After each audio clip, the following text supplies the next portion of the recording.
Apa dasar pijakannya kemudian otoritas daripada gereja, bapak-bapak mula-mula, melenserkan Injil Filipus? Apa takarannya? Sementara yang dipanggil untuk memberitakan Injil berdasarkan penyelidikan daripada Markus, Yohanes, Lukas, itu adalah Filipus. Tidak pernah Yesus memanggil Lukas. Tidak pernah Yesus memanggil orang yang menulis Ibrani itu. Siapa yang memiliki otoritas untuk itu? Pengkanonan itu. Ada Yesus memberikan otoritas. Sedangkan yang diberi otoritas Yesus untuk melakukan penginjilan adalah Filipus. Kenapa Injilnya ditolak? Hah? Ada apa? Bukankah Filipus, ikutlah denganku. Mari kita ke Galilea. Setelah Yohanes Pembaptis itu ditangkap, Yesus datang bersama muridnya Filipus, mengajarkan Injil kerajaan Allah. Kisah para Rasul, Filipus kemudian bertolak dari nas itu, mengajarkan Injilnya Yesus. Mana Injilnya Filipus? Ada? Nggak ada kan? Untuk apa kalian berkanon-kanon ria? Kalau data-data yang bersumber dari sumber yang akurat, Anda tolak. Atau jangan-jangan Filipus tahu kalau Yesus tadinya itu menikah. Sampai-sampai Injilnya ditolak.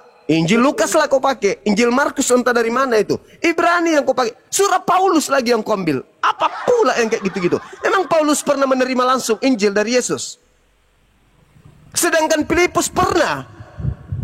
Baca Yohanes 1.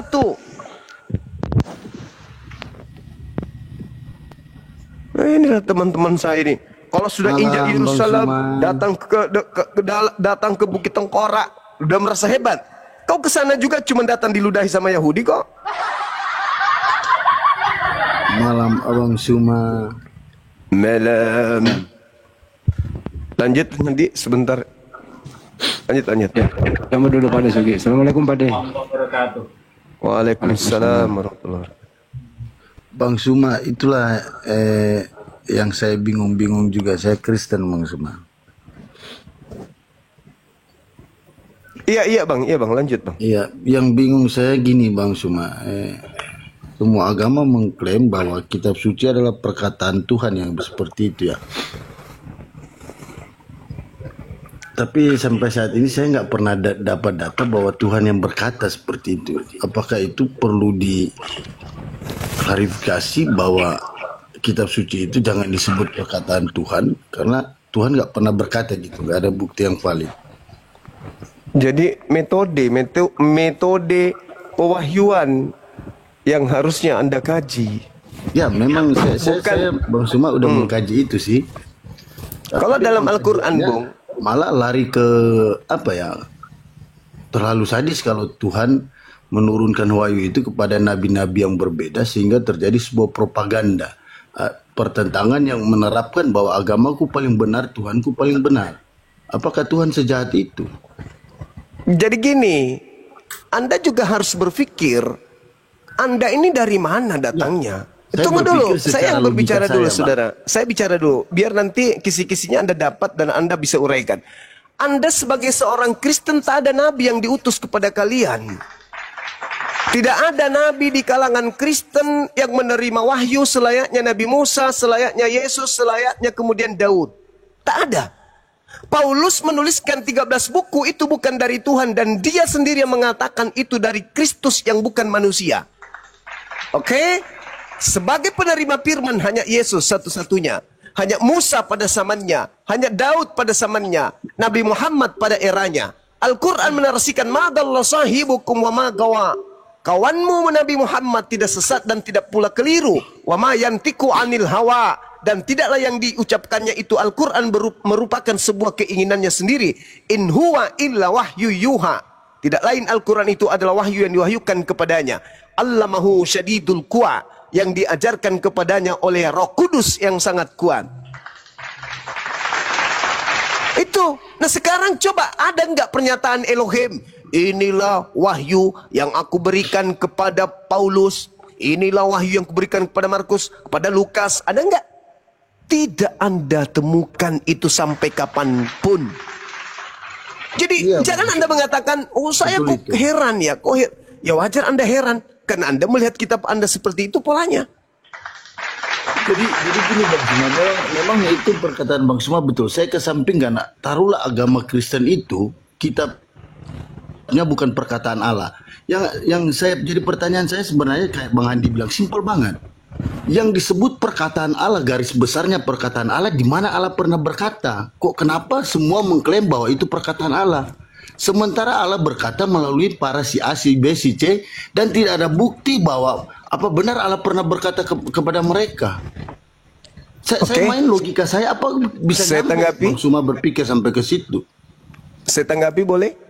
Silakan Bang Suma. Jadi gini saudara, Al-Quran menarasikan di dalam surah Asy-Syura ayat 51, pencipta langit dan bumi itu berfirman melalui 3 hal. Yang pertama pewahyuan melalui tabir, melalui kemudian malaikat, dan melalui wahyu. Itu 3 poin.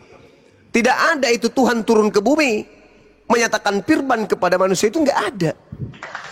Jadi untuk mengetahui itu firman Tuhan atau bukan firman Tuhan, tengok mana yang rasional, mana yang identik dengan ilmu pengetahuan, mana yang tidak hanyut oleh zaman, mana yang tidak ditinggalkan oleh kemudian keadaan dunia.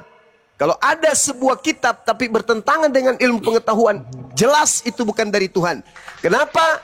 Tuhan itu maha tahu, maha mengetahui. Cakupan ilmu seluruh manusia kalau dikumpulkan itu hanya sedebu, hanya setik debu dibandingkan pengetahuan Tuhan. Nah sekarang, kalau ada sebuah kitab yang selalu direvisi, dikoreksi, selalu diperbaiki agar supaya manusia itu tahu, itu berarti Tuhannya yang berfirman di situ Tuhan konyol. Kenapa Tuhan konyol? Karena Tuhan itu tidak tahu pengetahuan manusia, sehingga ketika manusia sudah mengalami perkembangan, firman-Nya harus dikoreksi mengikuti zaman. Ketika kemudian bertambah tahun, 50 tahun ke depan, firman Tuhannya ketinggalan zaman, gak laku lagi. Itu bukan Tuhan. Yang dikatakan Tuhan, mau hari ini, mau 500 tahun ke depan, mau 1 triliun tahun ke depan, firman-Nya tetap eksis, firman-Nya tetap dinamis, tidak statis. Itu firman Tuhan. Kenapa? Karena Tuhan tidak terikat oleh waktu. Tuhan tahu apa yang akan terjadi ke depan. Tuhan itu tidak terikat waktu sehingga pengetahuannya tidak dibatasi oleh zaman. Kalau ada sebuah buku mati oleh zaman, itu bukan firman Tuhan. Karena firman Tuhan sekali turun ketepak, diwahyukan kepada para utusan, para rasul, kalau dia tidak dirubah, maka dia akan tetap relevan dengan keadaan manusia secanggih apapun keadaan manusia tersebut. Kenapa? Karena yang mewahyukan itu adalah Sang Yang Maha Mengetahui. Bagaimana mungkin mau dikatakan sama mengetahui yang berfirman di buku itu, kalau buku itu direvisi, dikoreksi, sedikit-sedikit direvisi. Tuhannya ini ketika berfirman tidur apa? Butuh waktu melihat ke depan pakai teropong apa? Aduh, salah cetak Tuhan. Waduh, saya salah berfirman. Waduh, ternyata manusia itu pada tahun sekian sudah nggak begini lagi. Apa ini? Yang dikatakan firman Tuhan, mau dia berasal dari zaman jahiliyah, dari zaman batu, dari zaman prasejarah, itu tidak akan pernah bertentangan dengan akal manusia.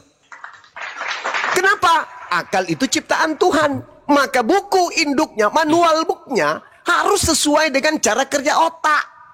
Kalau ada pabrik mengeluarkan motor metik, habis itu dikeluarkan buku manualnya, buku panduannya, ternyata begitu dibuka, itu daftar kue, masakan ibu-ibu di dapur yang tercantum di dalamnya. Itu pabrik konyol.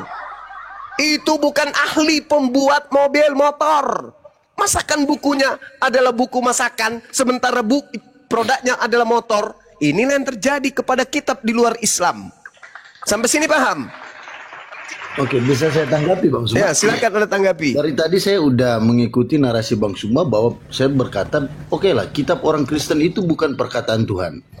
Nah, malah saya hanya mendapat khotbah, bukan mendapat suatu jawaban. Yang saya tuntut di sini simpel banget pertanyaan. Di mana perkataan Allah sehingga orang berasumsi dan berbuat secara umum bahwa ini adalah kitab perkataan Allah. Sementara nggak ada data yang valid bahwa Allah pernah berkata. Nah, kalau kita berasumsi bahwa kitab ini adalah perkataan Allah, kenapa Allah harus membuat beberapa kitab sehingga membuat suatu propaganda yang menerangkan bahwa manusia membenarkan Tuhannya paling benar, agamanya yang paling benar? Apakah sesadis itu Tuhan? Itu maksud saya. Saya bukan terima khotbah. Saudara, Ternyata Anda seorang nalar sabar Bang dulu. Suma, pemikiran Bang Suma itu nggak masuk. Saudaraku, Nggak masuk dalam logika, dalam nalar. Oke, Anda Kristen, susah memang bagi Kristen menggunakan logika. Ya, karena agama saya Kristen, tetapi saya berpikir agama Kristen saya adalah berpikir agama lebih- non logika. Agama Iya. Kristen adalah Makanya, kepercayaan. saya kan udah bilang, Bang. Kepercayaan toh. Dengarkan Bang, saya. Saya kan udah bilang, saya udah kesampingkan Kristennya. Oke, saya ikut narasi Bang Ya, maka Suma. dari itu Kristen Anda itu diam. bukan kita. Anda jangan so intelektual di sini. Hanya modal air liur. Dengarkan saya. Bagi Kristen, kamu sabar bodoh dulu, kali sabar kayak dulu. itu. Dengarkan saya, dengarkan Kamu saya. itu bodoh loh. Cara berpikir Anda bodoh.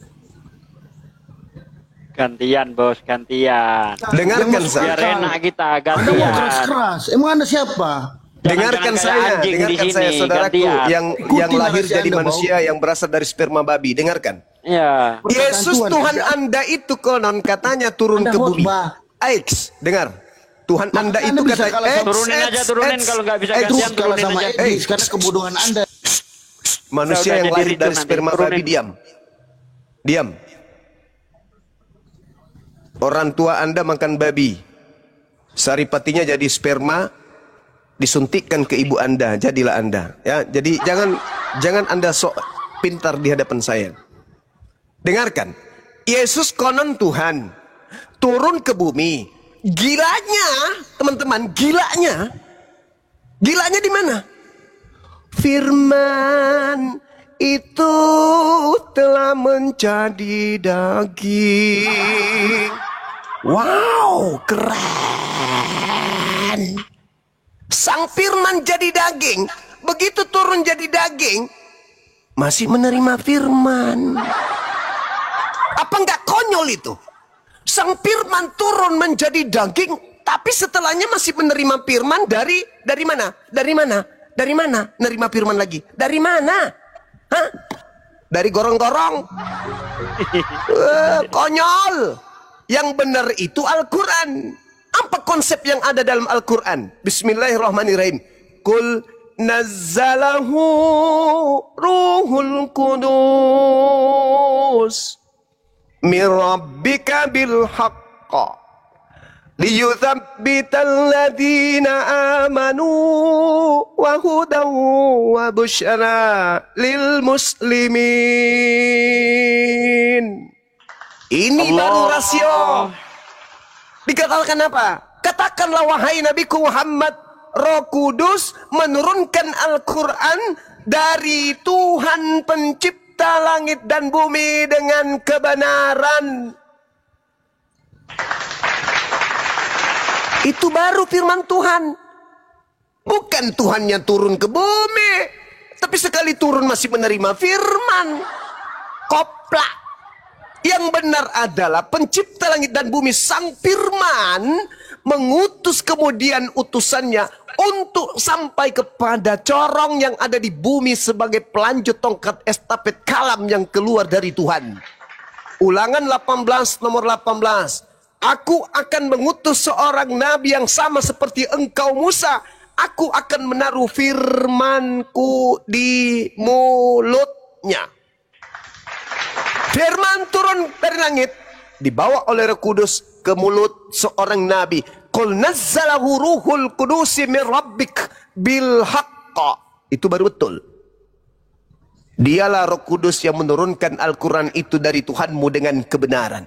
Di ayat yang lain dikatakan, Qul man kana aduwwan li Jibril fa innahu nazzalahu ala qalbika bi iznillah. Itu baru betul. Katakanlah wahai Nabi Muhammad, barang siapa yang menjadi musuh dari roh kebenaran, dari musuh menjadi Roh Kudus, dari Roh Kudus, kata Allah, maka ketahuilah bahwa dialah Roh Kudus yang telah menurunkan Al-Quran ke dalam hatimu dengan izin Allah. Itu baru betul. Bukan Tuhannya yang turun ke bumi. Habis itu kayak orang, apa itu? Masih menerima firman. Koplak. Yang betul, Sang Maha Sumber mengutus Roh Kudus sampai kepada corong penolong sebagai pembimbing manusia. Makanya dikatakan sang pembimbing apa? Ya ayyuhan nas inni rasulullahi ilaikum jami'a. Itu baru betul. Halo Bang Jadi, Zuma. iya sabar Bang. Sabar. Jadi kalau ada yang mengatakan Tuhannya sudah turun ke bumi, tapi tidak bisa berkata-kata dari dirinya sendiri, wah, masih perlu dikader Tuhan itu. Belum lulus ospek P4. Kenapa? Katanya Tuhan, katanya Sang Firman. Tapi kok nggak bisa berkata-kata dari diri sendiri? Jadi dia harus berkata-kata dari diri siapa? Dari diri tetangga. No, tidak main bagi orang berakal menuhankan hakikat seperti itu. Yang namanya Sang Sumber, ini yang betul. Mazmur 33 nomor 9, Yesaya 55 nomor 11. Itu baru Tuhan. Aku hanya memberi perintah, semuanya jadi. Innama amruhu idza arada shay'an ayyakula lahu kun fayakun. Itu baru Tuhan. Apa yang keluar dari mulutku tidak akan sia-sia, tidak akan kembali kepadaku sebelum apa yang kuperintahkan itu terjadi. Itu baru Tuhan. Kalau yang satu ini, aku tidak dapat berkata-kata dari diriku sendiri. Berhenti sudah, kau bukan Tuhan. Dah, selesai. Silakan, Akhi Sugi. Silakan Akhi. Ya gini Bang Zuma, iman aku kan goyah kan, iman aku udah goyah ya.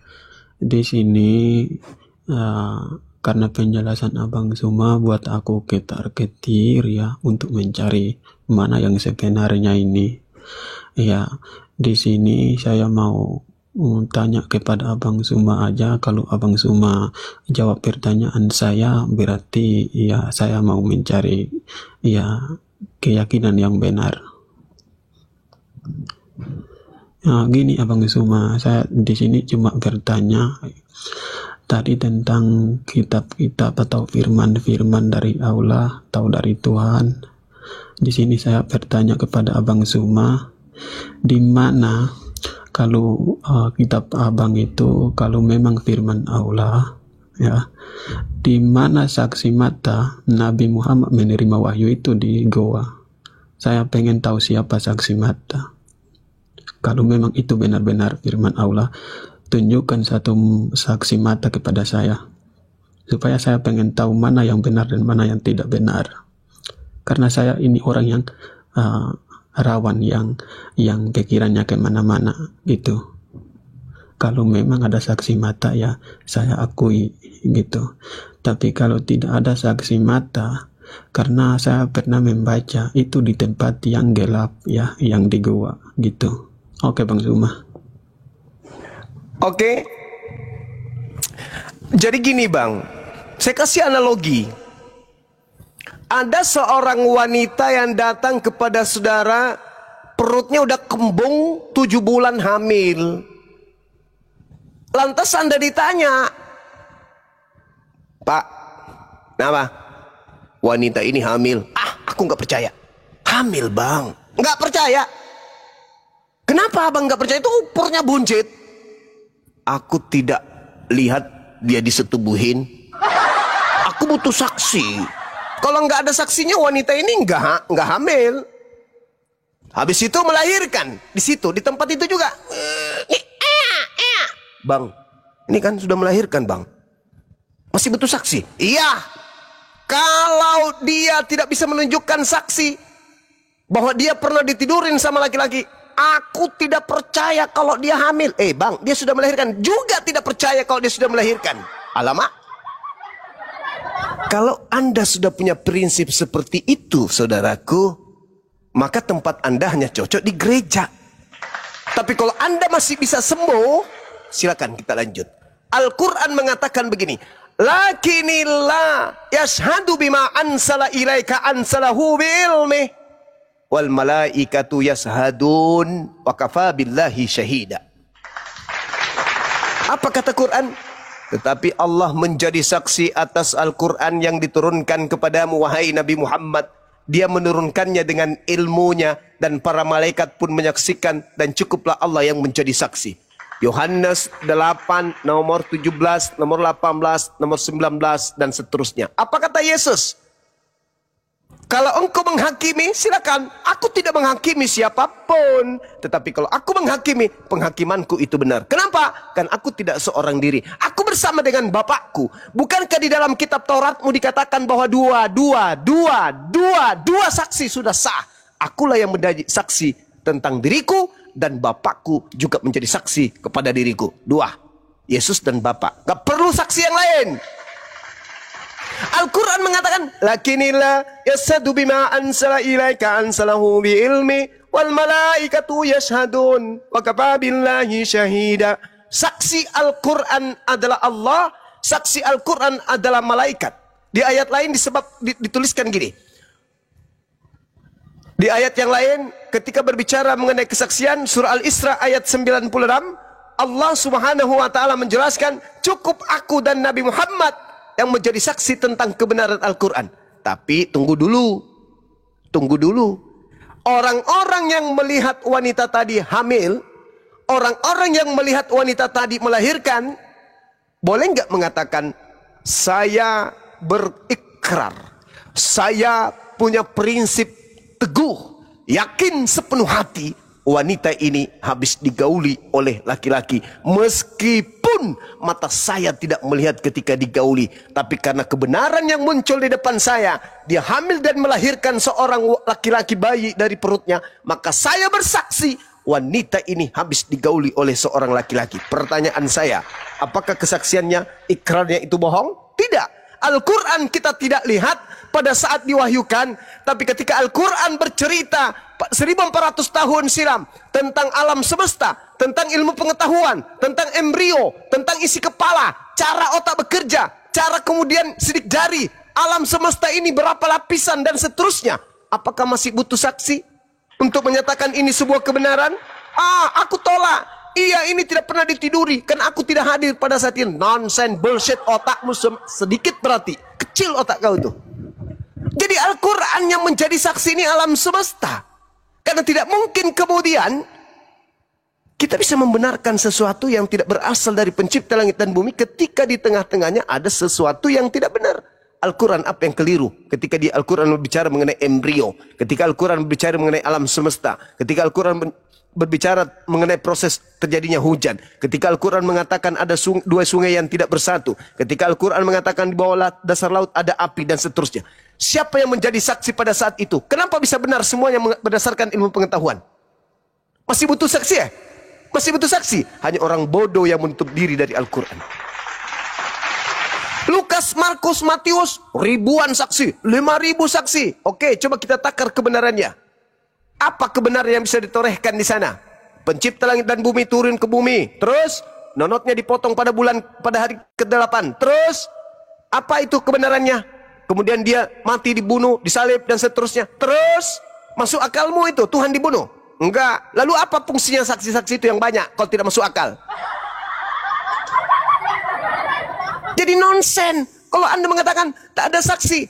Al-Quran menjelaskan Al-Isra 96, An-Nisa 166. Kemudian Bukhari nomor 2, Siti Aisyah menjadi saksi tentang penerimaan wahyu oleh baginda Rasulullah Muhammad SAW. Satu lagi yang Anda harus pahami. Nabi Muhammad tidak seperti Paulus menuliskan 13 buku. Dia tulis di mana? Tak ada yang tahu. Dia ajarkan di mana? Tak ada dan tahu. Dia ada di Yerusalem, tapi dia bersurat ke Roma. Dia bersurat ke mana? Filipi. Dia bersurat ke Turki. Dia bersurat ke Laodikia. Dia bersurat ke Efesus. Dia bersurat ke Galatia. Apa ya itu? Cuman surat yang datang. Nabi Muhammadku di tengah-tengah kaumnya kemudian setiap menerima wahyu dia jabarkan, dia ajarkan, dia sampaikan, ditadaburi kepada semua sahabat-sahabatnya dan digaungkan oleh sejazirah Arab. Sejazirah Arab menjadi saksi.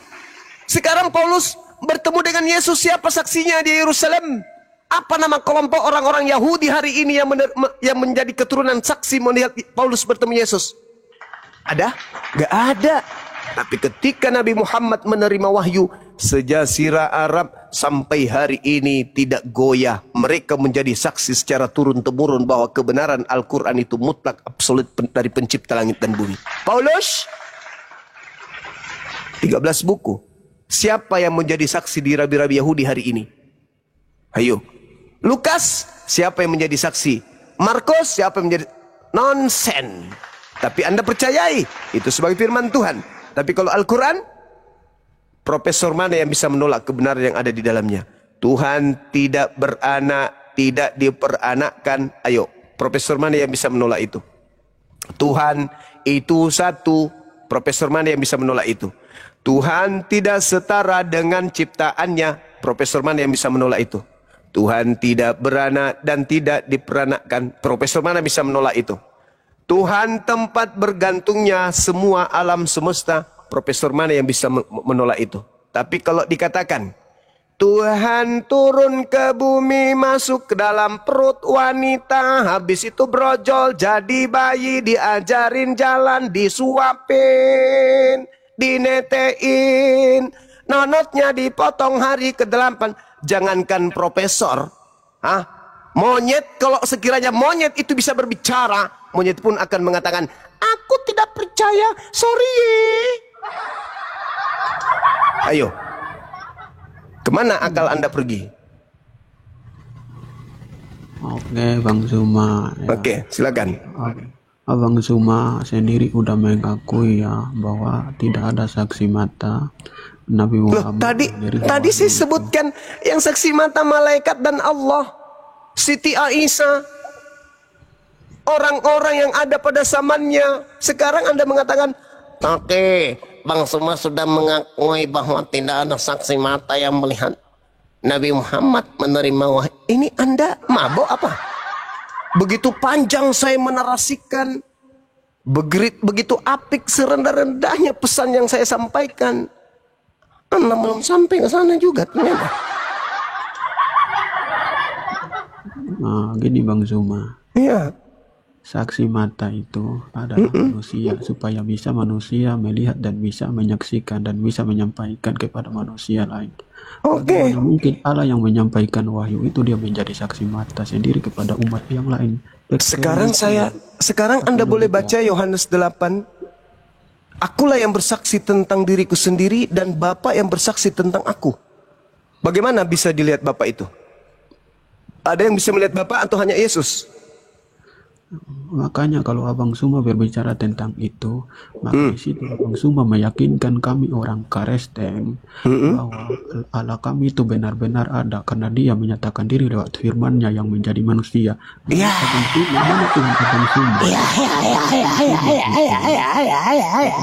Itu Tuhan itu kesalahan Anda. Itu kesalahan Anda. Kalau saudara, kalau Anda berbicara tentang kaidah yang Anda bawa, kami punya Al-Quran lebih akurat kalau cuma takaran seperti itu. Kenapa? Di surah Ali Imran, Allah Subhanahu wa Ta'ala menjelaskan kepada kami bagaimana kemudian Nabi Isa diturunkan kepadanya, diturunkan oleh Allah kepada Maryam. Lalu Maryam kemudian melahirkan seorang manusia dan berkata, Bismillah. Aku lebih percaya. Wa rasulan ila bani Israel anni kad ji'tukum bi ayatin min rabbikum anni akhluqu lakum minat tin kahay'atit tayr fa anfukhu fihi fayakunu tayra biiznillah wa ubri'ul akmaha wa al-abrasa wa uhyil mauta biiznillah wa unabbi'ukum bima ta'kuluna wa ma tadakhirun fi buyutikum inna fi dzalika laayatan lakum in kuntum mu'minin. Kalau itu yang Anda jadikan acuan, kami lebih hebat. Kenapa? Nabi Isa datang di tengah-tengah Bani Israel dari bayi dia sudah bisa ngomong. Sampai ketika dia dewasa dia bisa menghidupkan orang mati biiznillah. Apa kata Quran? Nabi Isa mampu melakukan segala mukjizat di tengah-tengah Bani Israel karena dia adalah utusan Allah. Anda datang nih, Anda datang. Orang di luar Yahudi datang. Katapak, katapak, katapak, katapak. Oh, itu Tuhan kita ya. Wih, hebat kali Tuhan kita. Menghidupkan orang mati. Oleh. Padahal yang Anda tuhankan itu berkata apa? Yohanes 5 nomor 36. Semua yang aku lakukan, aku bersaksi tentang diriku bahwa semua mujizat yang aku lakukan, mujizat itu yang bersaksi tentang aku bahwa aku adalah utusan Tuhan. Nyaho. Kau mengatakan kami lebih nyata. Kenapa nyatanya? Tuhan kami menyatakan diri dalam rupa manusia. Koplak, itu iman buta lo.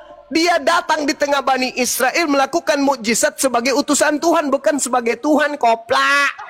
Kalau konsep itu yang kau punya, besok hari 100 tahun ada loh orang yang bisa lebih akurat daripada Anda. Dia bisa mengatakan begini, "Hei, you santri berdarah. Tuhan lu belum apa-apa, coy. Itu cuma dongeng-dongeng orang-orang terdahulu. Saya Tuhanku lebih akurat. Turun ke bumi menyatakan diri dalam rupa bom-bom. Lu mau apa? Lu mau apa? Bom-bom nyata.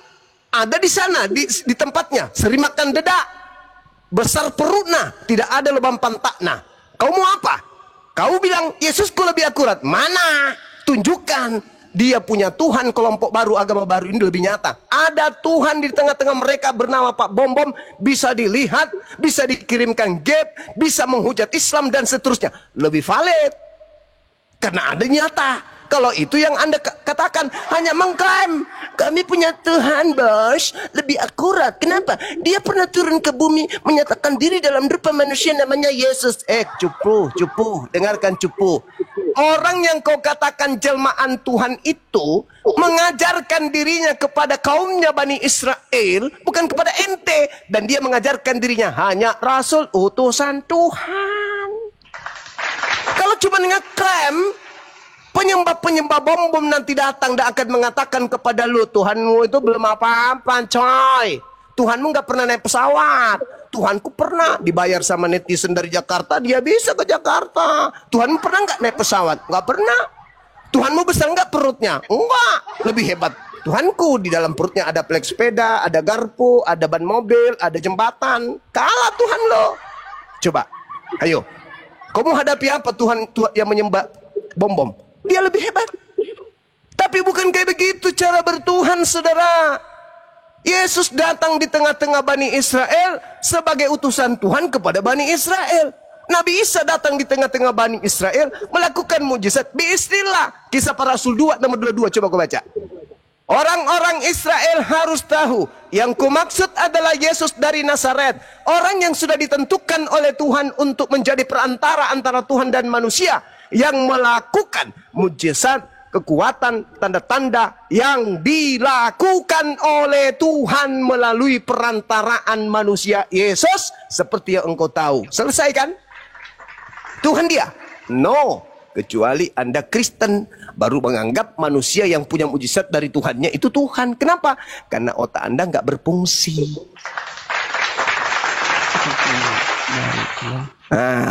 Tanggapi dulu ya. Gini Bang, Nangis. Gini Bang, Suma dengar dulu ya. Nangis. Yang benar. Pak Santri, itu ya. gantian lagi ya. Nabi yang benar turun pakai nono gitu. Tuhan yang benar itu turun. Jadi bayi diajarin sama emaknya jalan gitu. Tuhan yang benar. Yang benar. Alamak, sudahlah kawan, kau mandi dulu, mandi dulu. Yahweh yang benar menjanjikan Mesias itu untuk kepada Bani Israel. Kepada Bani Israel. Sekarang kepada Bani Israel, Bung. Kau baca suratnya Paulus Galatia 4 nomor 5. Baca surat Paulus Galatia 4 nomor 5. Yesus ini adalah penebus orang-orang yang takluk di bawah hukum Torah. Ada siapa itu? Bani Israel. Galatia 3 nomor 13. Kristus telah menebus Bani Israel dari kutu hukum Torah. Di mana bukan kepada Yahweh menjanjikan Nabi itu biar kau tahu ya. Biar Lebih orang baik semua Anda tahu sekarang di sini. ambil sabuk kelapa, pakai Biar rinso, orang gosok tahu di gigi, sini. habis itu tidur. Ya, di mana Yahweh menjanjikan nabimu itu biar orang tahu di sini. Saya sebutkan dalilnya. Jangan kemana-mana. Yahweh yang Ya, benar saya sebutkan menjanjikan. dalilnya. Di mana Yahweh Yahweh yang benar. menjanjikan Nabi saya. Kamu Yahweh jangan yang goyang benar kemana-mana. adalah menjanjikan Saya bacakan Mesia. dalilnya. Nih. Saya bacakan Kau dalilnya. aja. Kau aja Jangan tidak kau sanggup ngomong sendiri. menunjukkan saksi mata. Ulangan 33 nomor 2. Nih, kutunjukkan dalilnya tentang nabiku Nabi Muhammad. Mana Kau baca ada itu di kitabnya situ? Yahudi. Nah, Kalau Anda di mana membantah Yahweh silakan kasih data. menjanjikan Diam nabimu dulu. itu? Kalau kau Anda bintang tunjukkan Yahweh menjanjikan berkatalah nabimu itu, dia, Tuhan datang dari Sinai, terbit kepadanya dari Mesir, dari Seir, ia nampak bersinar dari pegunungan Paran, datang di tengah-tengah 10.000 orang suci yang sudah bersunat, di sebelah kanannya tampak kepada mereka api yang menyala. kalau Ini Yahweh siapa? itu menjanjikan Siapa nabimu yang itu? datang dari pegunungan Paran? Siapa? Membawa 10.000 orang yang sudah bersunat. Siapa? Nah, Yahweh A, menjanjikan O, nabimu A, mana? O, Kau tahu A, ya. O, ha, ha, ho, O, Ya. A, O, A, O, Mana-mana ha, ha, kau ho, bisa ketemu. O, A, O. Kau kalah. Hua. Itu dalilnya. Kalau Anda mengatakan itu bukan Nabi Muhammad, lalu siapa? Belum ku bawa Yesaya 29. Apabila kitab termaterai itu diberikan kepada orang yang tidak bisa membaca, apa katanya? Aku tidak bisa membaca. Itu siapa? Siapa itu? Siapa yang diberi kitab termaterai yang tidak bisa membaca? Siapa? Hah? Ho, ha, ho, ha. Gimana teman-teman? Cukup menghibur nggak? Menghibur nggak? Ya sebentar ya, saya sambung. Ya udah. Yang di bawah saya tanya, menghibur nggak? Lumayan. Nah, lumayan. Tapi onde-ondenya belum datang. Gimana deh? Bandam malau aja balak betul. Ya, selamat pagi saudara semua. Ahi Sugi, bangun Ahi. Enggak, saya sama Anda. Ahi, alah. Ini kalau Anda ini tabung gas dikasih roh, ngapain saya ini? Ahi. Sama Anda aja. Lu ngomong apa sih, Rames? Bang Suma. Rames, kamu ngomong apa? Ahi, tolong layani dulu Siap, tabung gas yang siap, dikasih siap. roh ini. Enggak. Ahi, ya lanjut. Masya Allah. Lanjut Ahi. Enggak mau saya sama Bang Alah. Sugi sama Bang Hadi. Sok Sama Bang paten. Suma aja. Ilmu kau nyampe nggak tuh? Sama Bang Suma aja. Yo Bang Suma, ayo. Kita ngobrol santai aja. Lu mau diatur apa mengatur? Waduh, Bro, mau ngatur apa mau diatur? mau diatur. Ya udah, kepada Sugi tuh. Apa? Topik apa? Saya nggak ada pembahasan. Udah saya diam Ya aja. udah, kalau begitu Tunggu yang lain. saya Bang eksekusi mau. Handi, Bang Handi izin, Bang Handi. Bang Sugi Iya bunda, izin. silakan bunda. Sebelum mulai, ini dong tap-tap layar, follow akun yang di atas, akun Bunda Mila, akun Bang Sugi yang kecil juga ini kayaknya ya. Enggak, ini besar nih. Bang Handi, 15 ini yang gede ribuan ya? juga ini. Ya masih perlu tambahan lah biar kalau buka sendiri itu banyak yang ngelihat. Ayo Iwan Villa 10.000 nih. Masa ya nggak ada yang ini? Ayo biar lebih semangat lagi nih. Masih pagi, belum subuh. Jam berapa di ini di Makassar? Udah jam 3 kayaknya. Setengah tiga bun. Lanjut. 3. Ayo kalian follow saya 4.000. Kalian tinggal pilih mau kasih Bang Zuma apa. Ayo semangat. Biasanya Iwan Villa Gurunda yang pilih Gurunda. Saya ngikut aja. Bunda Mila, Ustaz Sugi sama Bang Handi kenapa belum tidur? Udah pagi nih. Loh, saya siang di sini. Saya masih semangat nih, baru jam 11 pagi. Kami lagi di Dubai. Saya sendiri di Lagi Dubai. di Dubai, bener. Saya lagi Saya- di Burundi, saya di udah sini. nggak mikir Saya lagi di kerja, Amerika. Saya udah gak mikir kerja, jadi nggak perlu tidur cepat. Kalau Bunda Iya, Rahma itu sudah bukan di planet bumi dia. Ya, bukan masalah Bunda Rahma mikir udah ngelindur kerja. dari tadi. Saya Masalahnya konsultan. kan harus jaga kesehatan. Siangnya tidur bang, siangnya tidur. Jadi malam nggak tidur bang, siangnya tidur. Ayo Iwan Fala, Siang Iwan tuh Fala, ayo. nggak Gas, bagus, gas, ayo. Ustaz Sugi. Oh nyatanya saya sehat-sehat aja, alhamdulillah udah Anda sendiri belum tidur, nggak pakai ngajarin. Gimana sih lu? Betul, paus. Oke, paus. Ayo. Kan saya kan masih muda, Bang Handi. Udah lah bang, apa yang mau dibahas bang? Ayo lah bang. Ya, Sama Bang Suma, saya tadi ada janji sama Bang Suma soalnya nggak enak kalau Ya, kalau nggak enak kasih kucing. Udah turutin Bang Juma, nanti kecewa dia Bang. Siapa tahu dia dapat hidayah kan. Paling enggak kalau nggak dapat hidayah, yang dengar yang dapat hidayah. Tapi kayaknya nihil deh ke arah itu. Ya paling enggak yang dengar. Percayalah Iya, Bang Andi.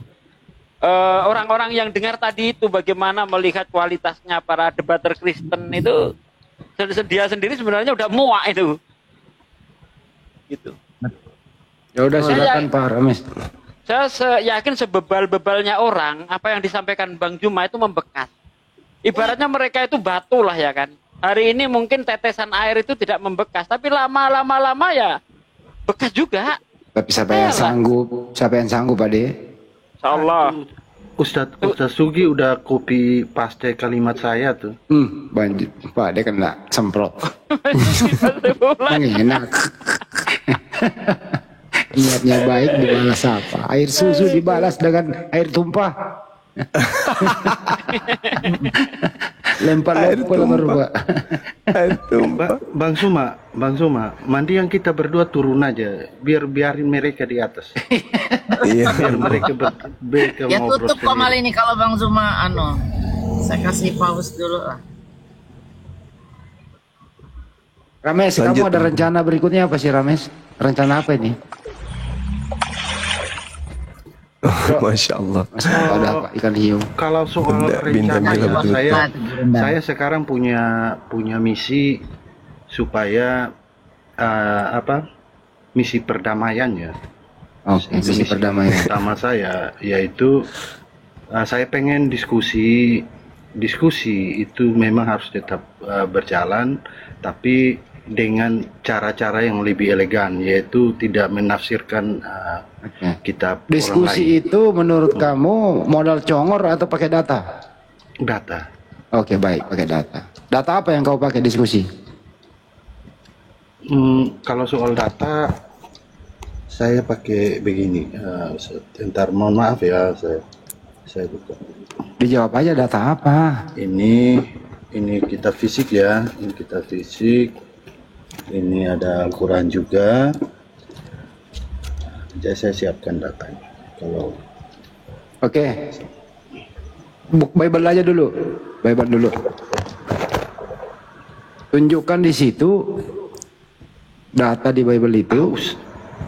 Pak Handi Dengerin dulu lah. enggak saya sama. Katanya mau diskusi tadi pakai data. Ya kan? Enggak, kita ngobrol-ngobrol santai aja. Menurut Berarti nggak diskusi, mau ngobrol gitu loh. ya ngobrol aja. Menurut Topik Bang apa Andi, mau diobrolin? menurut Bang Handi, kira-kira dalam keimanan Bang Handi itu ada nggak penafsiran yang keliru? Ada nggak? Kira-kira ada nggak? Apa sih pertanyaannya? Keimanan, penafsiran apa sih maksudnya? Dalam menafsirkan ayat-ayat kitab, ada nggak ada orang-orang yang bisa menafsirkan secara keliru? Ada nggak? Ngomong apa sih ini orang? Penafsiran apa? Gak denger gua. Di Islam itu Bang tidak boleh menafsir sembarangan. Oh, penafsiran. Harus ada 15 ilmu yang dia dikuasai untuk bisa menafsirkan Al-Quran itu. Nah bagi kami, orang-orang yang ilmunya tidak memenuhi syarat itu, kita ikuti para mufasir itu. Ada Ibnu Katsir, ada jalan lain dan sebagainya. Ikuti itu, kita nggak boleh nafsir. Karena kalau kita nafsir sembarangan, walaupun betul itu salah. Nafsir tanpa ilmu, walaupun betul itu tetap disalahkan. Hukumnya dosa, nggak boleh. Nah, kalau para mufasir itu, ya, tidak mungkin ada kesalahan di situ, Bang. Nggak mungkin ada kesalahan. Karena mereka menafsir pakai ilmu. Gitu, Bang. Berarti poinnya yaitu punya ilmu ya. Karena kalau dalam Kalau ditanya tadi menguasai 15 ilmu, punya ilmu nggak? Ada aja lu. Iya kan menguasai 15 ilmu kan itu kan punya ilmu itu namanya. Ya kan? Nah, kalau dalam Menguasai 15 ilmu, punya ilmu apa sih? Kalau di Kristen, tafsir cabang mandiri, Bang. Enggak seperti itu. Ustaz. Coba, Jadi- kalau saya punya satu pertanyaan, saya tanyakan kepada 10 orang Kristen, pasti saya akan mendapat jawaban 11 jawaban yang berbeda-beda. Soal ketuhanan aja. Tuh, Padahal yang ditanya 10. 10, satu. Bonus itu pada saat bonus. Iya. Iya Bang, apa Anda nggak merasa? Ya, setiap orang Kristen bebas menafsir. Coba, bebas menafsir. Kalau kami orang Islam nggak ada yang menafsir. Penafsiran dalam kekristenan itu tidak boleh ayat yang satu bertentangan dengan ayat yang lain. Itu poin pertamanya. Pokoknya ya itu sebelum memaknai satu ayat itu harus benar-benar hikmat, bukan hikmat yang bukan standar bagi dunia. Ilmu ya. apa? Ilmunya Palungka. ilmu apa? Bang? Yang harus dikuasai untuk bisa menafsir Bible itu ilmu apa namanya? Ilmu paluka. Kalau di Islam tuh ada namanya ilmu tajwid, ya, nausorob, Paluka jagang. macam-macam ada 15 lah. Sekarang ilmu apa supaya saya bisa menafsir Bible sesuai dengan Ilmunya, kaidah. Ilmunya itu, adalah ilmu rumah sakit Hermina. Hermeneutika. ilmu apa Bang? Biar saya pelajari Bang. Ya, jadi ilmu untuk menafsirkan Bible jangan merasa bahwa Anda sudah lebih berakal. Kok ilmu daripada jangan merasa orang lain. gimana sih? Gimana Bang? Itu karena itu kesombongan ya. Kesombongan Tuhan benci sombong. Nah, itu harus Kamu ditanya pakai berdoa ilmu dulu. apa, menafsir, Setelah kucuk. berdoa, minta hikmat langsung dari Tuhan karena Nah, Kamu justru ditanya. itulah yang membuat Kristen ini semakin bobrok karena Saya setiap orang di-mute. mengaku memiliki Roh Kudus. Sehingga penafsirannya berbeda-beda. Ya kan? Kalau kami enggak, ilmu yang dipakai, akal dipakai. Sehingga jawaban kami tidak ada yang berbeda. Coba kau tanya seluruh orang Islam, Tuhanmu siapa? Allah. Allah itu akal seperti mana yang apa? lebih tinggi, Ustaz Sugi? Apa? Akal mana yang lebih tinggi manusia daripada Boleh Tuhan? ke Akal akal mana sih. yang lebih tinggi? Gimana sih? Emang Tuhan itu harus pakai akal gitu? Sumber itu, segala akal Bang, adalah Tuhan. akal, Sumber segala hikmat. Dengar. adalah Tuhan. Akal itu dari bahasa Arab yang artinya mengikat. Nah, akal itu dari bahasa Arab yang artinya mengikat. Apakah Tuhan itu terikat? Dia baru bisa membuat kebijakan, dia baru bisa mikir kalau dia berakal, menggunakan otak. Tuhan tidak seperti itu. Tuhan itu maha berilmu. Untuk mengetahui sesuatu, untuk membuat kebijakan, Tuhan nggak mikir dulu. Namanya maha berilmu dia. Dia sudah mengetahui apa yang akan terjadi, yang sebelum yang dahulu, sekarang dan yang akan datang. Itu Tuhan sudah tahu semua. Jadi nggak perlu pikir dulu lah. Saya mau menciptakan ini. Iya. Dan tidak seperti itu Tuhan. Jadi salah Benar, pertanyaan Anda. Mana lebih tinggi akal Anda atau Tuhan? Oh, bukan begitu. Nah, justru karena itu, saudara sudah mengakui hal itu, saya sangat setuju ya. Nah, tadi kenapa saat saya bilang minta hikmat dari Tuhan, saudara malah, kalau kami harus berakal dulu. Seolah-olah akal manusia itu lebih tinggi daripada Tuhan. Kenapa harus diandalkan akal manusia? Sedangkan hikmat tertinggi adalah hikmat dari Tuhan itu sendiri. Seseorang tidak mungkin bisa menafsirkan satu ayat kitab suci dengan baik dan benar apabila di hatinya itu ada kekotoran gitu loh. Saya jawab, Bang. Dia mau sekolah tembus bumi juga tidak akan mampu dia. Saya jawab. Ya, jadi gini. Mau ngomong apa? Aku sampai lupa ya. Jadi gini.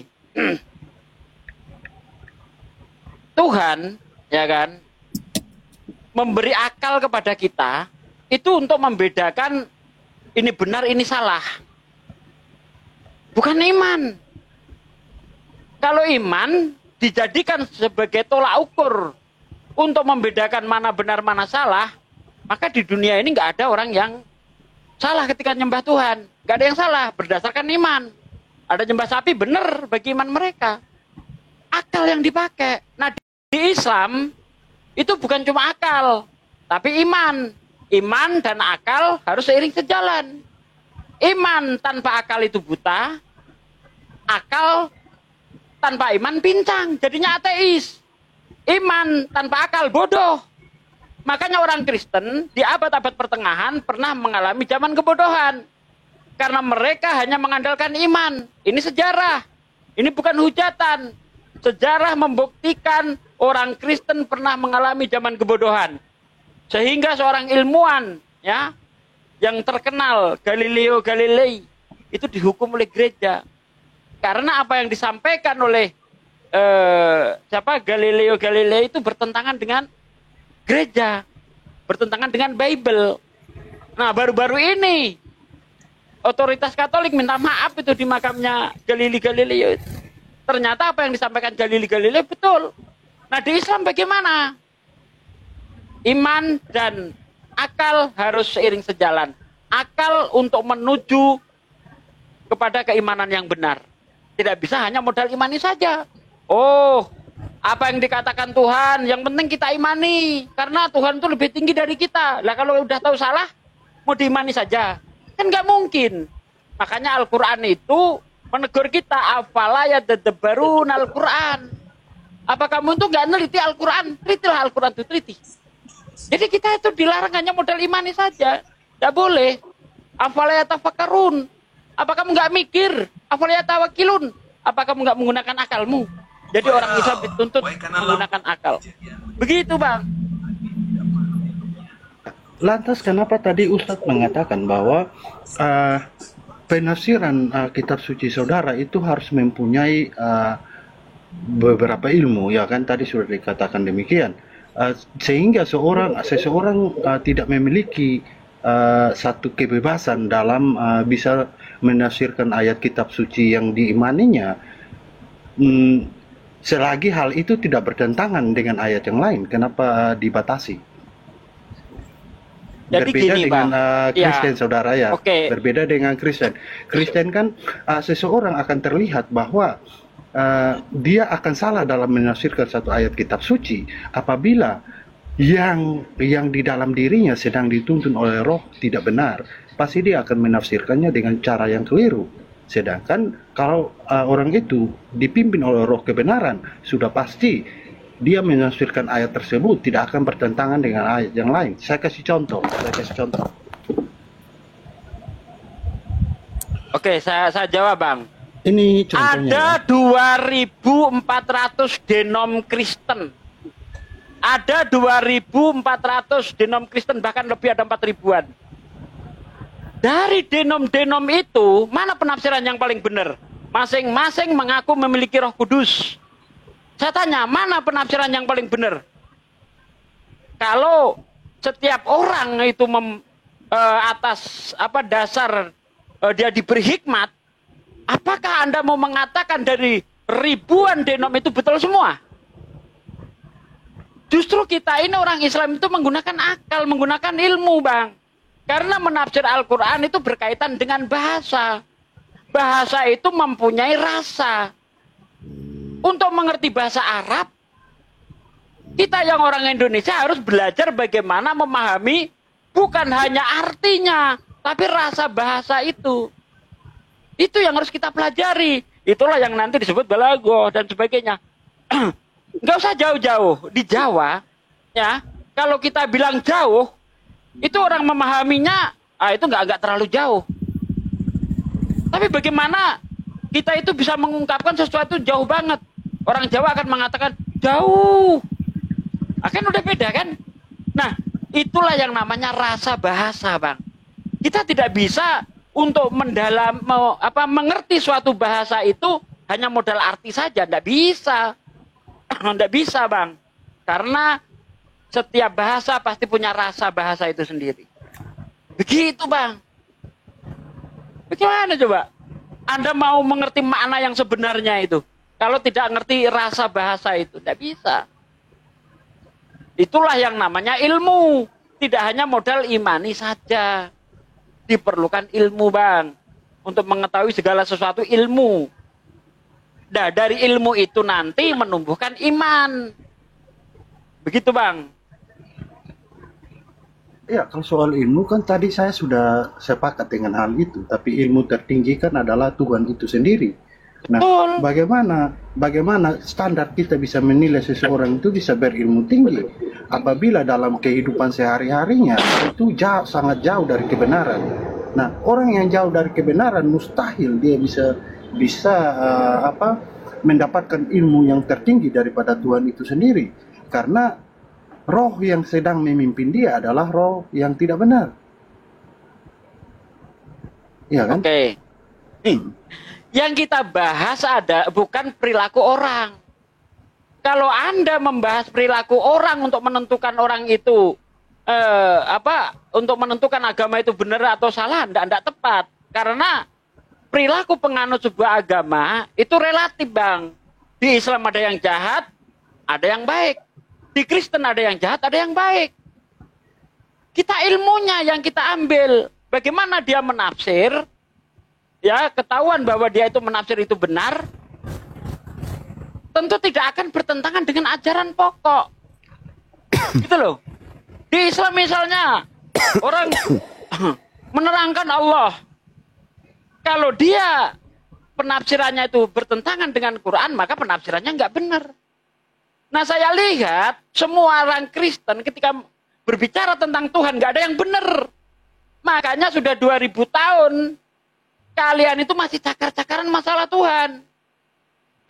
Kalau boleh saya bilang, Kristen ini agama prematur.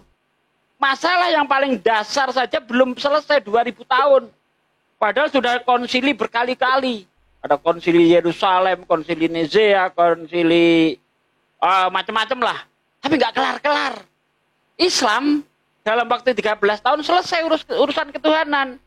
Sebelum hijrah ke Madinah, Rasulullah itu menata keimanan dulu. Selesai 13 tahun. Kristen 2000 tahun masalah ketuhanan belum selesai. Ada yang mengatakan Yesus itu Tuhan sendiri. Ada yang mengatakan Bapa itu Tuhan itu sendiri, Yesus itu Tuhan. Ada yang mengatakan tiga-tiganya Tuhan. Macam-macam lah. Ya, makanya kalian nggak kelar-kelar masalah ketuhanan. Islam selesai, Bang. Kenapa? Karena apa? Ketika kita menafsir itu pakai ilmu. Dan ilmu yang kita miliki tidak boleh bertentangan dengan Quran dan hadis. Gitu, Bang. Akhi Juma mau nyambut, silakan Akhi Juma. Saya ingin menanggapi yang tadi ya, saudara mengatakan, di Kristen sendiri denomnya kan sudah banyak dan apanya sudah berbeda-beda penafsirannya.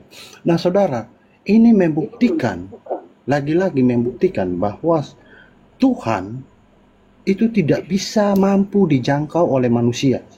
Tapi satu-satunya yang bisa dijangkau oleh manusia adalah firman Tuhan itu. Saya buktikan kepada saudara ya, semua Kristen ya, mau dia denom apapun itu, apabila dia mendasarkan kepada Alkitab ya, itu poin utamanya sudah pasti kasih. Karena ada dua hukum, saudara, yaitu kasihilah Tuhan Allahmu dengan segenap hatimu dan dengan segenap akal budimu, dan seterusnya. Yang kedua, kasihilah sesama manusia seperti dirimu sendiri. Itu semua sepakat akan hal itu. Bahkan tanpa kekristenan pun hal itu berlaku. Karena manusia dari dahulu mengenal Tuhan itu lewat firman-Nya. Bahkan saudara pun akan menyetujui hal itu. Karena apa? Kasih itu tidak bisa dibatasi. Nah, kalau soal Tuhan, itu membuktikan bahwa manusia tidak bisa menjangkau Tuhan itu. Ya, nah saya ingin tahu kalau memang saudara bisa menjelaskan tentang ketuhanan saudara, saya ingin tahu sejauh mana saudara mengenal Tuhan saudara. Karena mohon maaf saudara, setahu saya tidak ada seorang pun manusia yang bisa kenal Tuhannya kalau tanpa firman. Mau dia apapun itu. Terima kasih. Ya, Akhi Juma mau masuk, silakan. Akhi Juma, kayaknya tadi udah ngasih kode itu.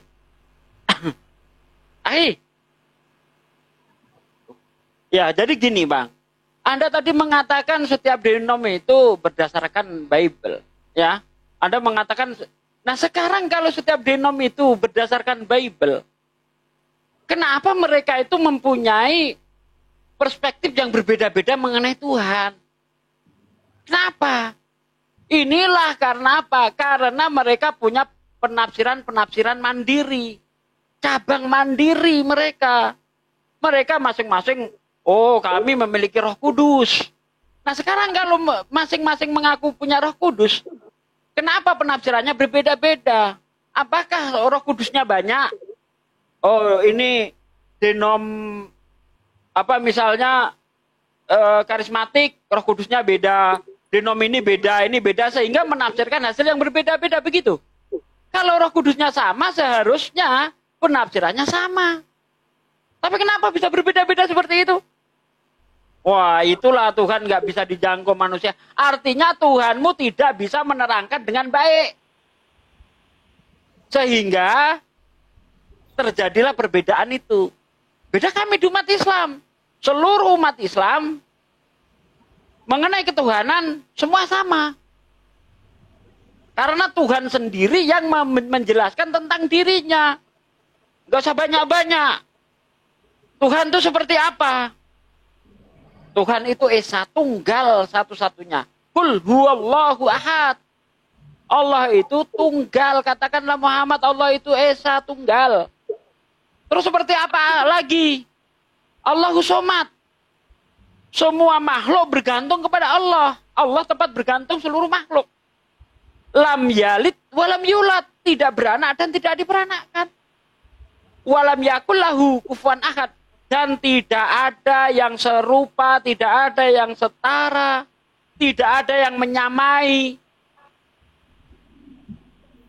Tidak ada yang menyamai Tuhan itu. Nggak ada. Simple. Di Islam itu. Tidak harus, Tuhan itu 3 pribadi. 1 hakikat.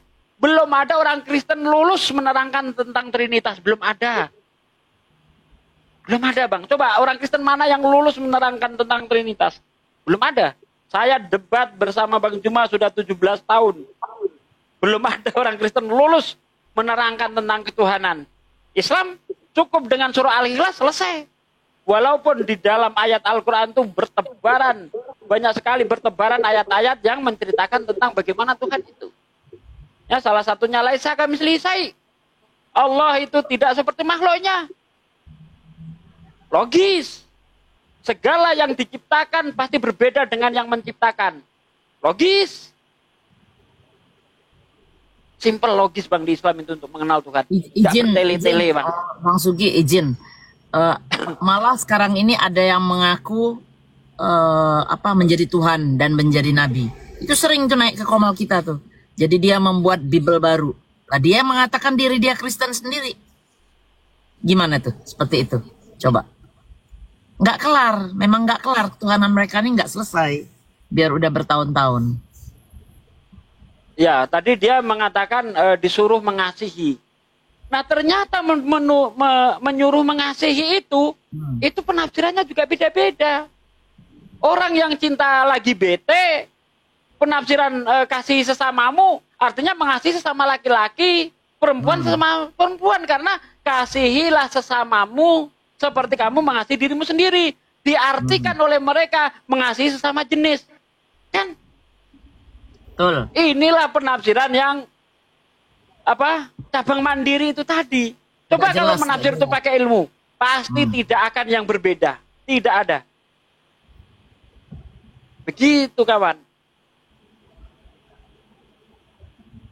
Bang Rames, buka mute-nya. Ya, saudara, terima kasih. Ya, saudara tadi tentang ini menjelaskan ketuhanan, ya, saudara. Jadi kami meyakini Tuhan itu adalah Tuhan yang hidup, saudara. Ya, saya akan tunjukkan. Ini ada di Kejadian 1. Ya, di sini ada Allah. Ya, dan di sini di ayat keduanya ada Roh Allah. Roh Allah melayang-layang di atas air. Saat Roh Allah melayang-layang di atas air, tidak menuliskan bahwa di sini ada Allah dan Roh Allah dan firman Allah melayang-layang di atas air. Tapi hanya Roh Allah saja. Ya. Nah, di ayat ketiganya ada firman Allah, ya. Nah, saya ingin menjelaskan kepada saudara bahwa Tuhan kami itu adalah Tuhan yang hidup. Yaitu ada firman Allah yang dengan firman Tuhan menciptakan segala sesuatu. Yang dengan firman Tuhan menyatakan dirinya, ya. Dan ada Roh Allah. Roh Allah yang menandakan itu Tuhan itu hidup. Karena dalam keyakinan kami Kristen, mustahil segala sesuatu yang tidak memiliki roh bisa dikatakan hidup. Itu mustahil. Dan mustahil juga sesuatu yang tidak memiliki roh itu bisa menciptakan sesuatu yang memiliki roh. Nah, sama seperti di dalam diri saya, itu ada jasad sebagai wadah saya. Wadahnya berdiamnya jiwa dan roh saya. Jiwa dan roh saya adalah saya juga. Seperti itu. Nah, begitupun firman Allah ini, untuk memperkenalkan siapa Tuhan itu, diutuslah Allah Bapa, mengutus firman-Nya ke bumi untuk memperkenalkan siapa Bapa itu. Jadi kami mengenal Tuhan yang hidup itu dari sang firman ini. Apabila kami tidak percaya kepada firman ini, mustahil kami bisa percaya kepada Tuhan. Begitu. Nah, saudara, saya ingin tahu, saudara mengenal Tuhan saudara itu dari apa? Apakah saudara berkenalan langsung atau mengenalnya dari firman juga? Silakan, saudara. Oke, udah. Jadi kalau Tuhanmu itu Tuhan yang hidup, masih kalah sama Tuhan saya. Tuhan saya bukan Tuhan yang hidup, tapi Tuhan yang maha hidup. Tuhan yang maha hidup, untuk bisa hidup nggak perlu roh. Kalau Tuhan hidup masih perlu roh, itu berarti Tuhan masih mengalami kekurangan. Apa bedanya dengan saya? Apa bedanya dengan monyet? Apa bedanya dengan anjing? Apa bedanya dengan babi? Babi bisa hidup karena punya roh. Tuhan tidak tergantung kepada sesuatu apapun. Allah itu maha hidup. Sehingga untuk hidup tidak perlu roh. Nah, itu bedanya, Tuhan saya lebih tinggi kali. Karena memang dia maha, Allah itu. Ya. Nah, di ayat itu, Kejadian 1, ayat 1 sampai ayat 3 itu orang Yahudi tidak pernah memahami bahwa itu adalah roh Tuhan. Tidak. Orang yang paham bahasa Ibrani, orang Yahudi, kitabnya orang Yahudi, tentu saya lebih percaya orang Yahudi daripada orang Kristen yang mengambil kitabnya orang Yahudi. Ya, misalnya ada orang Kristen menerangkan tentang Quran. Tentu saya lebih percaya kepada orang Islam yang menerangkan Quran, karena itu kitab mereka, dia bisa baca. Orang Yahudi menerangkan itu adalah angin, bukan Tuhan punya roh. Orang Yahudi tidak pernah meyakini Tuhannya itu roh, tidak. Dan itu bukan 3 pribadi seperti keyakinan Anda. Firman itu pribadi sendiri, roh pribadi sendiri, Bapa pribadi sendiri. Yahudi tidak punya pemahaman itu. Sama sebagaimana kami orang Islam. Di ayat itu menunjukkan bahwa Tuhan menciptakan itu dengan cara berfirman. Kalau di Islam dikatakan innama amruhu idza arada syai'an ayyakula lahu kun fayakun. Jika Allah itu menghendaki segala sesuatu, Allah itu bilang aja kun, jadi, maka jadilah apa yang dia kehendaki. Berfirman dia, berfirmanlah jadilah terang. Maka terang itu jadi. Bukan firman itu yang bekerja berbentuk pribadi sendiri, bukan seperti itu. Yahudi juga nggak mengatakan itu. Bahkan kalau Anda lihat dalam kitab Yesaya 44 ayat 24, ya, apa kata Tuhan? Bukankah aku Tuhan yang membentuk bumi dan membentangkan langit seorang diri? Nggak gotong royong. Tetapi tadi sepertinya Anda mau menerangkan bahwa Tuhan itu gotong royong. Ada rohnya, ada firmannya, ada Bapa, sama-sama menciptakan. Kalau di orang Yahudi nggak seperti itu. Bahkan kitab Yesaya nggak seperti itu. Bahkan Yesus sendiri, dia tidak mengakui dia sang pencipta. Matius 19 ayat 4. Tidakkah engkau membaca? Ia yang menciptakan manusia laki-laki dan perempuan sejak semula. Oh, Yesus nggak pernah mengaku dia sang pencipta. Nggak ada Yesus mengaku sang pencipta, itu nggak ada. Gitu. Nah, bagaimana kita mengenal Tuhan? Dari firman-Nya. Dari firman Tuhan itulah. Di Al-Quran, seperti yang saya jelaskan tadi itu. Innani anallah, la ilaha illa ana, fa'budu, fa'budni wa akimi sholali dzikri. Nah, aku ini Allah. Tidak ada Tuhan selain aku. Allah sendiri yang menerangkan. Anda meyakini Tuhan datang sendiri. Mengenalkan dirinya. Tetapi tidak beres selama 2000 tahun. Terbukti Kristen masih cakar-cakaran masalah Tuhan. Gak beres. Islam cukup mengutus. Allah cukup mengutus malaikat. Sampaikan kepada nabinya. Beres. Gitu Bang. Ya, jadi sangat luar biasa ya penjelasan dari saudara saya. Nah, saudara, tadi saudara mengatakan bahwa Tuhan orang Yahudi itu yang dikatakan yang di kejadian itu bukan roh tapi angin. Nah, roh itu kenapa dikatakan angin? Karena roh itu tidak kelihatan, saudara. Ya, roh Allah itu tidak kelihatan seperti angin, ya kan? Nah, akan tetapi orang Yahudi tetap meyakini bahwa Tuhan itu memiliki roh. Walaupun mereka tidak meyakini bahwa firman Allah jadi manusia, tapi mereka tetap percaya bahwa Tuhan yang mereka Tuhan yang hidup, yaitu memiliki roh. Ya, nah saya ingin tahu, tadi saudara mengatakan bahwa Tuhan saudara tidak membutuhkan roh. Saudara, roh itu ada beberapa jenis, ya, yaitu roh yang diciptakan, yaitu manusia itu termasuk roh yang diciptakan. Malaikat itu roh, ada rohnya juga, itu diciptakan, menandakan mereka hidup karena mereka memiliki roh. Saya hidup karena saya memiliki roh. Nah, mana mungkin sesuatu yang tidak memiliki roh bisa menciptakan saya yang memiliki roh, ya kan? Nah, begitupun jiwa. Mana mungkin sesuatu yang tidak memiliki jiwa bisa menciptakan saya yang memiliki jiwa. Saya tanpa jiwa, saya dikatakan sakit jiwa. Iya kan? Nah, saya ingin tahu saudara. Tadi saudara mengatakan bahwa Tuhan saudara tidak membutuhkan roh. Saya minta saudara, di mana data saudara sampai saudara bisa mengatakan bahwa Tuhan saudara tidak membutuhkan roh. Lantas bagaimana dengan roh kami? Roh kami. Itu maknanya apa? Saya ingin tahu. Silakan. Ya, kan sudah saya terangkan tadi. Tuhan saya itu untuk hidup tidak perlu roh. Kenapa? Karena dia maha hidup. Kalau hidup itu masih perlu roh dia. Tuhan maha hidup. Mana dalilnya? Ya Hayyu, yang maha hidup. Di Islam namanya Ya Hayyu, yang maha hidup. Bukan cuma hidup dia. Kalau dia hidup, apa bedanya dengan kita? Apa tuh bedanya Tuhan sama kita? Kalau hidup masih perlu roh, seperti yang Anda katakan tadi. Kita hidup, perlu roh. Makanya kita dibilang hidup. Tapi kalau yang namanya maha hidup, tentu akan berbeda dengan kita. Allah maha melihat. Kita melihat. Karena kita melihat, untuk bisa melihat perlu namanya mata. Tapi kalau yang maha melihat nggak perlu pakai mata. Untuk menengok ke belakang, Tuhan nggak perlu noleh. Karena yang digunakan, karena Tuhan itu maha melihat. Kalau Tuhan melihat, pakai mata, ingin nengok belakang, dia noleh. Ingin nengok ke atas, dia dangak. Ingin nengok ke bawah, dia ningkluk. Tuhan tidak seperti itu. Tuhan itu tahu yang di belakang, yang di depan, yang di atas, yang di bawah, yang tersembunyi. Semuanya tahu dalam keadaan bersamaan.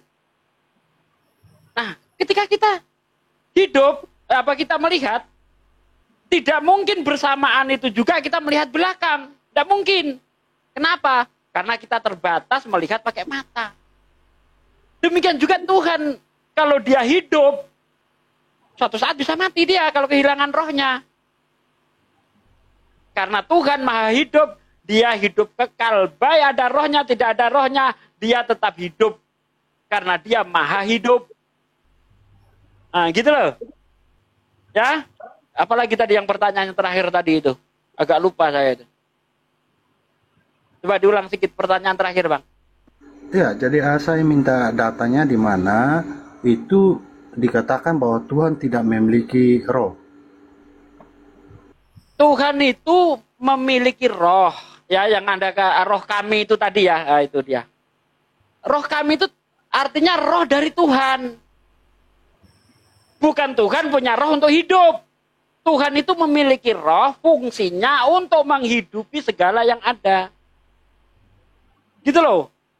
Makanya, nah kalau Anda kepada di dalam surah Maryam ya, roh kami menjelma menjadi manusia, itu malaikat. Di situ. Intinya tuh, ya malaikat. 12 kalau nggak salah. Ya, surah Maryam itu malaikat menjelma menemui Maryam. Kayaknya bukan di surah Maria, di surah Al Imran. itu malaikat kalau roh kami di situ. Bukan rohnya Tuhan, bukan. Maksudnya roh Allah itu roh dari Allah, roh miliknya Allah. Sama juga begini, Bang. Baitullah, rumah Allah. Apa Anda mau mengatakan bahwa Tuhan itu rumah? Kan tidak, kan? Makanya ketika Yesus berkata di dalam Yohanes 4 ayat 24, Allah itu roh, Tuhan itu roh, itu bukan maksudnya Yesus itu Tuhan itu roh, tidak. Karena Yesus berkata di dalam Yohanes 16 ayat 25, sesungguhnya semuanya ini aku katakan kepadamu dengan perumpamaan.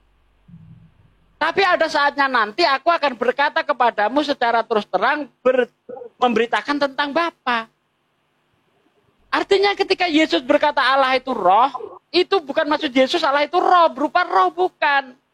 Maksud Yesus adalah Tuhan itu gaib. Makanya di dalam Yohanes 5 ayat 37, dia yang mengutus aku, rupanya tidak bisa kamu lihat, suaranya tidak bisa kamu dengar. Itulah maksudnya gaib, Bang. Dan Islam pun setuju. Allah itu gaib, maha gaib. Begitu, Bang.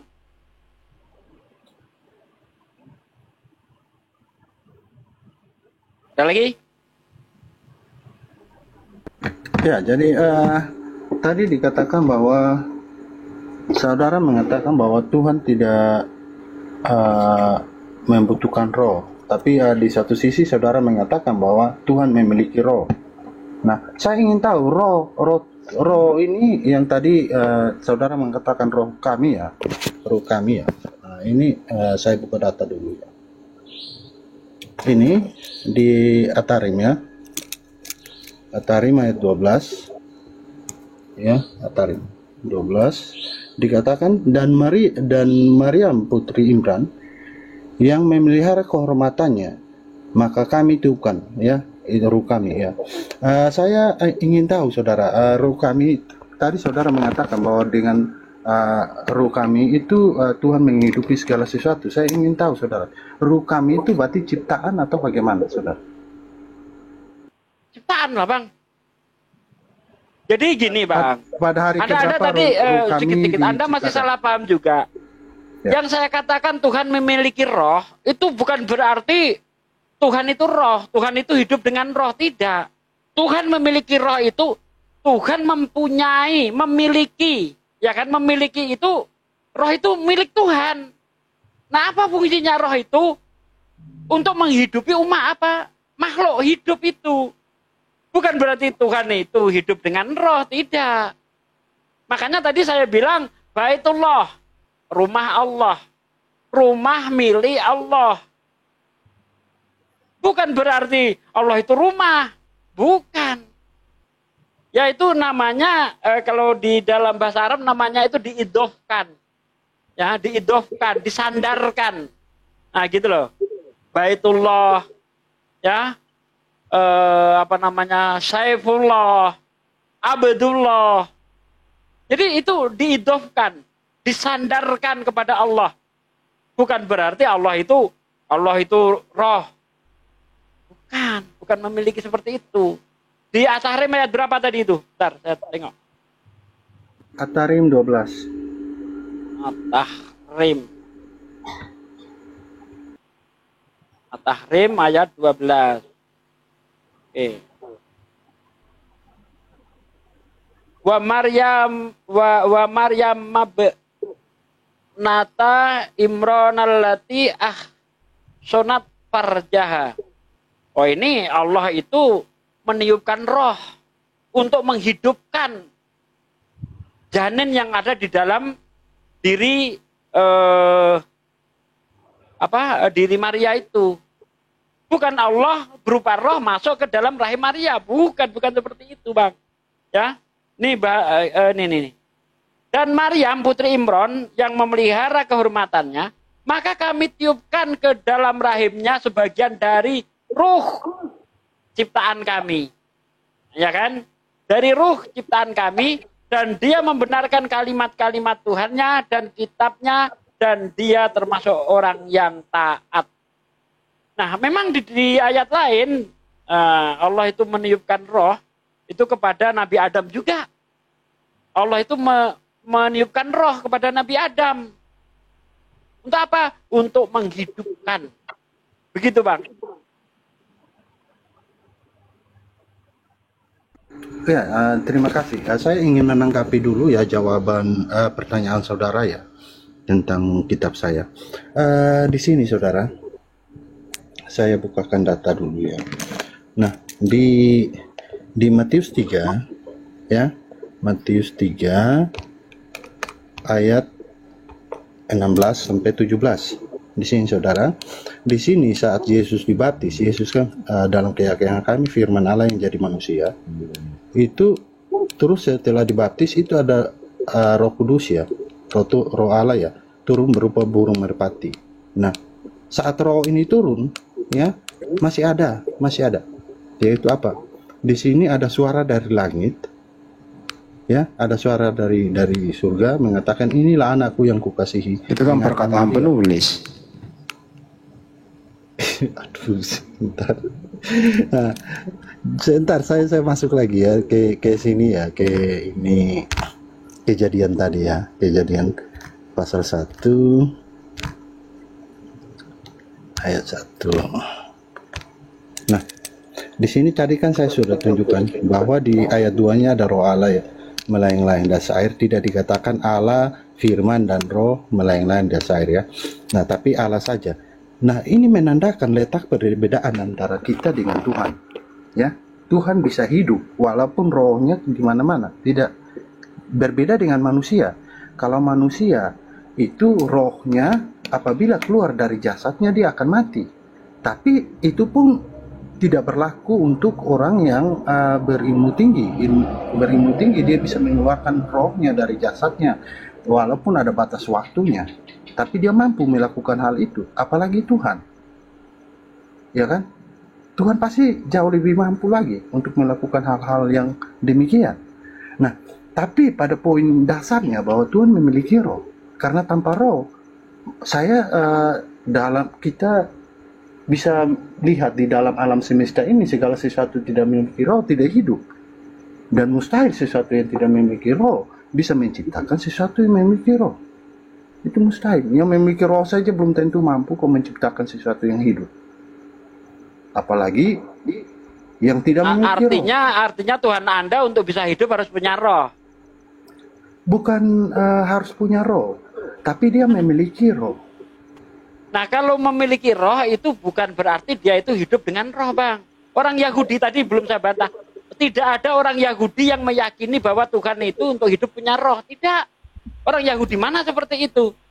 Bahkan kalau Anda baca, Bang, ya, di dalam Kejadian 6 ayat 4, rohku, ya roh Allah, tidak akan tinggal selamanya di dalam diri manusia, melainkan hanya 120 tahun saja. Mau kamu maknanya apa itu? Itu roh Allah di situ. Maka benar yang saya katakan tadi ketika disebut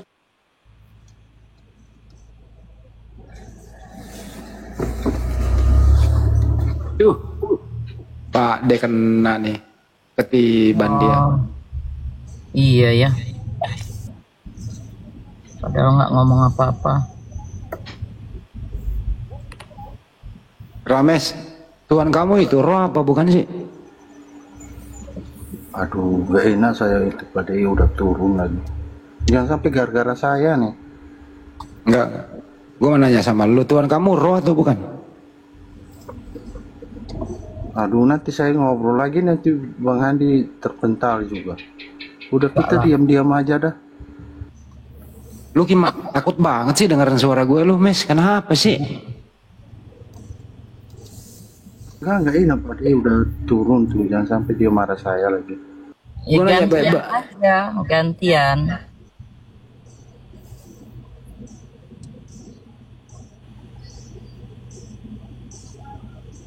Tuhan kamu itu roh atau bukan? Kan tadi sudah Bang Andi, masa Bang Andi nggak dengar apa saya sih? tadi. Jadi tinggal jawab, roh atau bukan Tuhan lu? Ya tunggu saya makan masako dulu biar enakan dikit. Nah, ya udah deh. Habis itu minum minyak rem ya. Kalau takut semua kalau gue yang ngomong ada-ada aja. Bunda Rahma udah tidur ya? Iya kayaknya sih. Ya udah, kalau di Makassar udah 3:30. Kita beri kesempatan. Biasanya dia Banyuma. nunggu subuh Bang Handi biasanya.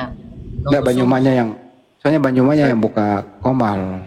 Kalau gitu saya turun aja ya, nggak enak saya. Iya deh, tak apa-apa. Oh ditutup ya? Iya, Nggak, tutup aja. ngobrol-ngobrol aja, atau kita ngobrol biasa juga nggak apa. Kalau nggak ngobrol ya saya turun aja. Gua nanya doang, itu Tuhan lu roh apa bukan? Aduh, Bang Andi juga umpan terus. Takut sih sama gua. Tadi sih ya kalau gue yang nanya ya. Ah, Bang Andi udah dah. Mematikan memang pertanyaan gue sih. Benar. Bisa aja. Mematikan, Bun. Iya. Itu ada. Oten tanya, Tuhan kamu roh atau bukan? Udah males mereka, nggak bisa jawab, ya kan? Kalau Iwan dia Villa jawab juga Tuhan, tidur kali. kalau dia jawab Tuhannya roh, ya ini celaka, celaka 12. Bang Andi. Tar dulu, Iblis Mas. juga kan roh, iblis. Bukan saya Iblis tuh juga roh loh. nggak mampu jawab, Bang Andi. Hanya saya tuh nggak enakan orangnya. Nah, saya mau makan masako biar enakan dulu, tapi masako Ya udah, lu masakan masako dulu, campur minyak rem udah. masakonya habis, Bang Andi. Nah, saya Ya, kirim lu- dari sini.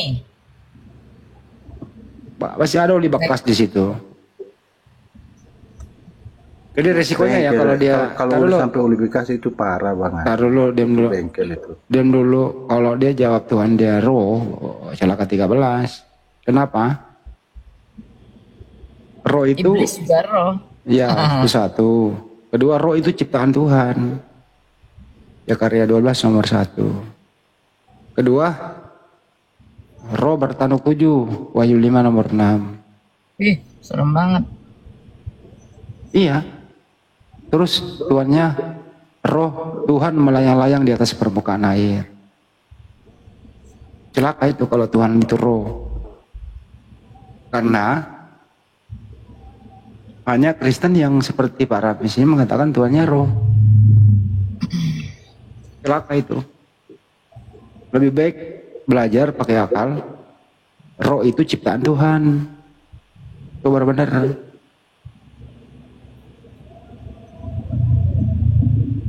Itu karena Bunda Mila Banyuma yang buka komal, ya, kita harus Kita tutup batasi. Iya, gitu saja. Banyuma ya Tutup deh. ditutup ya. Saya izin ini sekali lagi Bang Ya, Bang Andi. monggo. Iwan Villa yang masih mau follow saya, tolong follow dong sebelum ditutup biar kita makin eksis ini. Jadi amal jariah kok. Kegiatan saya juga nggak selalu kuliner atau apa, saya campur lah. Ngelihat keadaan di sini, bertemu siapa atau siapa. Nah kalau kalian mau ngikutin, silakan di follow. Nanti kalau ada kesempatan, Bang Zuma ada waktu atau di tempat Bang Handi atau siapa, kita bisa berbagi lagi seperti biasa. Silakan sebelum ditutup 2 menit Bang Handi ya, 2 menit. Oke, kalau gitu saya pamit turun dulu ya, saudara. Mohon maaf kalau ada kata-kata yang salah. Bang Handi, mohon maaf saya tidak bisa berdiskusi dengan Aman.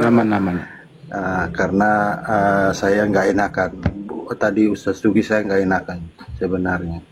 Aman Bang Ramis, aman. Biar supaya Nggak ada masalah. kita ngobrol-ngobrol aja. Ya, terima kasih banyak Bunda Mila, terima kasih Bunda Sama-sama. Bang Suma, terima kasih waktunya. Saya di follow Bang Rames, nanti kita siapa tahu bisa ketemu lagi.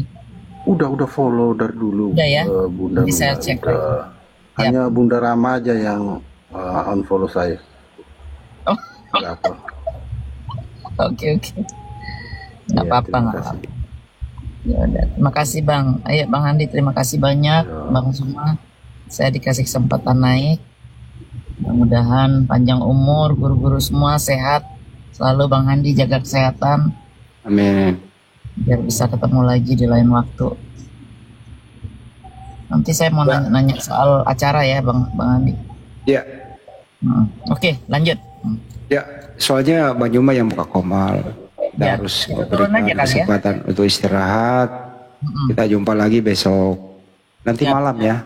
Ketemu lagi Banyuma, insya Allah ada sehat selalu, bisa buka komal seperti ini. Artinya apa? Syaratnya itu harus on cam supaya menghindari penghujatan. Nah, ini pola-pola yang bagus sebenarnya. Nah, kalau udah di akhir sesi begini, ya kita naik untuk memberi support, kan begitu. Betul. Oke, terima kasih Bunda Rama di Makassar. Silakan, Bunda masih hidup? Rama mungkin diturunin aja, saya turun sendiri Bang Handi. Oke. Siap. Oke, terima kasih buat ya, waalaikumsalam warahmatullahi wabarakatuh, Bunda. Terima kasih buat semuanya ya. Bang Juma. Bang Juma. Ya udah kita tutup semuanya teman-teman. Terima kasih buat semuanya. Mohon maaf ya atas segala hilap. Semoga diskusi pada kesempatan kali ini bermanfaat buat kita semua. Sampai jumpa. Wabillahi taufiq wal hidayah. Assalamualaikum warahmatullahi wabarakatuh. Selamat beristirahat.